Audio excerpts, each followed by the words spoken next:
अस्सलाम वालेकुम नाज़रीन, आज की इस वीडियो में हम उस्मान गाजी के बारे में बात करने जा रहे हैं। जी हाँ, ऑटोमन एम्पायर के सबसे पहले रूलर के बारे में। इनके माँ बाप कौन थे, कहाँ इनकी पैदाइश हुई और किस तरह से इन्होंने इतनी फतवाहत हासिल करके ऑटोमन एम्पायर बनाई।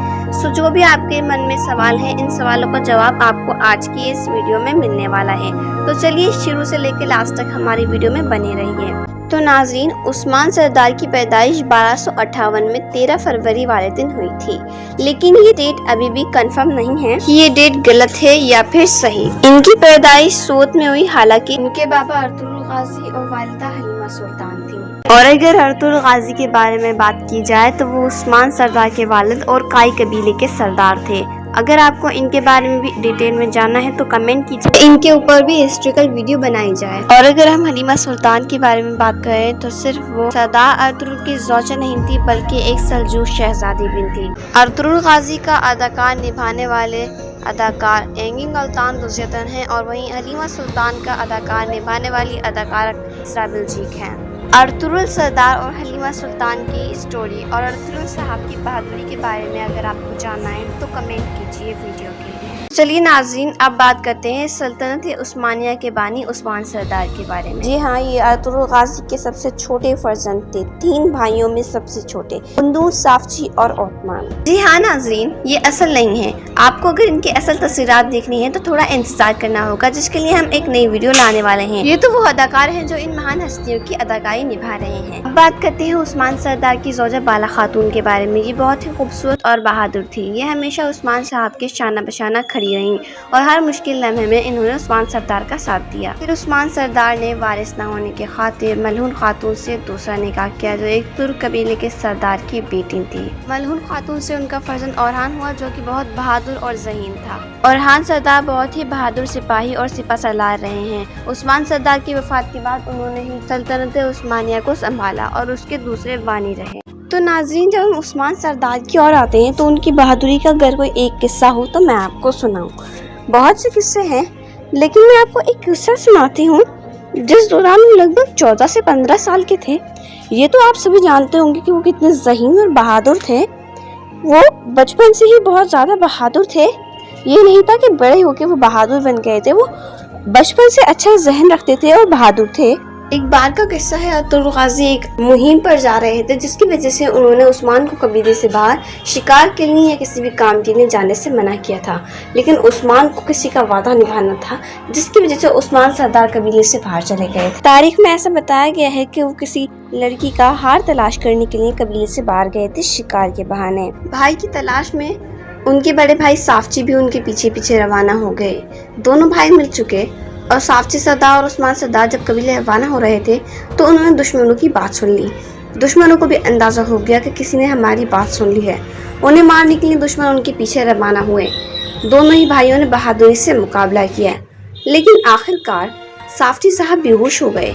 उस्मान सरदार ने बहादुरी से मुकाबला किया और अपने भाई को कबीले के पास लेकर आ गए। अर्तुगरुल सरदार भी अपनी बेटों की मदद के लिए वहां पहुंच गए और दोनों को दुश्मनों के हाथों से बचा लिया। अर्तुगरुल साहब उस्मान सरदार से बहुत नाराज हुए कि उन्होंने उनकी नाफरमानी की है, लेकिन फिर भी उस्मान सरदार ने अपनी ये हरकतें, अपना बचपना और अपनी बहादुरी नहीं छोड़ी। मैं जानती हूँ तारीखों की इन छोटी छोटी बातों से आप वाकिफ होंगे, लेकिन मैं सिर्फ आपको ये बताना चाहती हूँ, जिस वक्त ये वाकया पेश आया उस्मान सरदार सिर्फ 14 या 15 वर्ष के थे, जिससे हम अंदाजा लगा सकते हैं कि उस्मान सरदार आखिर कितने बहादुर थे। अब उस्मान सरदार बड़े होते गए और उनकी बहादुरी में इजाफा होता गया। तो नाज़रीन, देखते हैं किस तरह से उन्होंने नए नए दुश्मनों को शिकस्त दी और उस्मान सल्तनत बनाई। तो नाज़रीन, जैसा कि हम जानते हैं, उस्मान सरदार बहुत ही बहादुर और ज़हीन थे। इसी तरह उनके बहुत से दुश्मन भी थे, मंगोल, सलेबी और रूमी। इसके अलावा इनके वो भी दुश्मन थे जो इनकी सफ़ों में घुसे हुए थे। उस्मान गाजी इतने बहादुर थे कि वो एक मर्तबा सुल्तान के आगे भी खड़े हो गए। ऐसा क्यों था, चलिए मैं आपको बताती हूँ। सुल्तान का एक वजीर गद्दार था और उस्मान सरदार उसका सर कलम करने के लिए तैयार थे।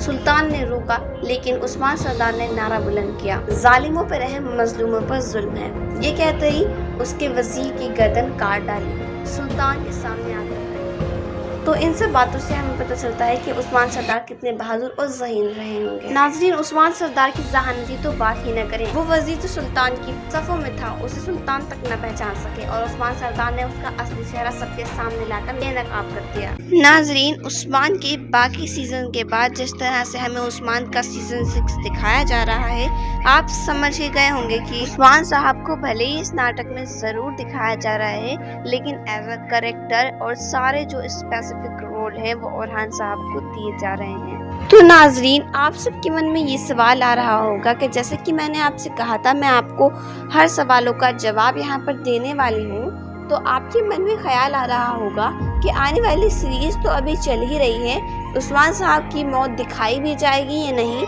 आखिर कैसे उनका इंतकाल हुआ, उसके बारे में भी लोग जानने के लिए बहुत ही उत्सुक हैं।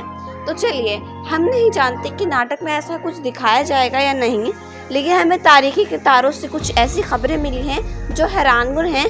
चलिए हम उसे आप तक भी पहुंचा देते हैं। तो नाज़रीन, जानते हैं कि आखिर किस तरह हुआ उस्मान सरदार का इंतकाल।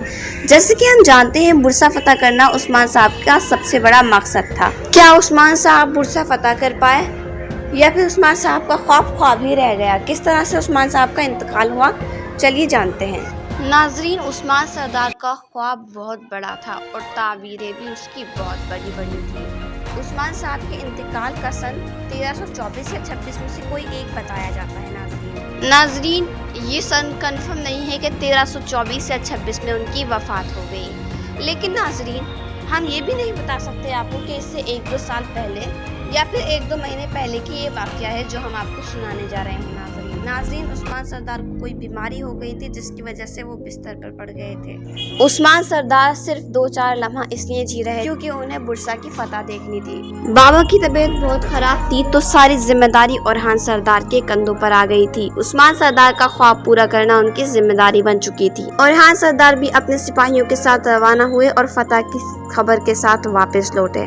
जब वो वापस लौटे तो उन्हें उस्मान सरदार की ओर बुलाया गया। जब उस्मान सरदार के खेमे में वो गए, तब उस्मान साहब को उन्होंने बुरसा की फतह की खबर सुनाई। खुशी के मारे ही वो फूले नहीं समा रहे थे, उनकी तबीयत बिगड़ती गई और इसी तरह उनका इंतकाल हो गया। उस्मान सरदार सिर्फ अपनी आखिरी सांसें इसलिए निभा रहे थे क्योंकि उन्हें बुरसा की फतह देखनी थी। तो इसी तरह उस्मान सरदार का इंतकाल हुआ। कोई भी दुश्मन उन्हें शिकस्त न दे सका और न ही उनको खत्म कर सका। वो सिर्फ अल्लाह की मर्जी से आए और उसी की मर्जी से वापस चले गए। ओरहान सरदार दूसरे प्रिंस बन गए ऑटोमन एम्पायर के और विनर ऑफ बुरसा भी बन गए। तो यही थी उस्मान साहब की स्टोरी जो हमने आप तक पहुँचाई। नाज़रीन, अगर आपको अरतुगरुल सरदार या ऐसे किसी भी बड़ी शख्सियत के बारे में मालूम करना है तो हमारे चैनल को सब्सक्राइब कीजिए। तो मिलते हैं अगली वीडियो में, तब तक के लिए हाफिज नाज़रीन इकराम।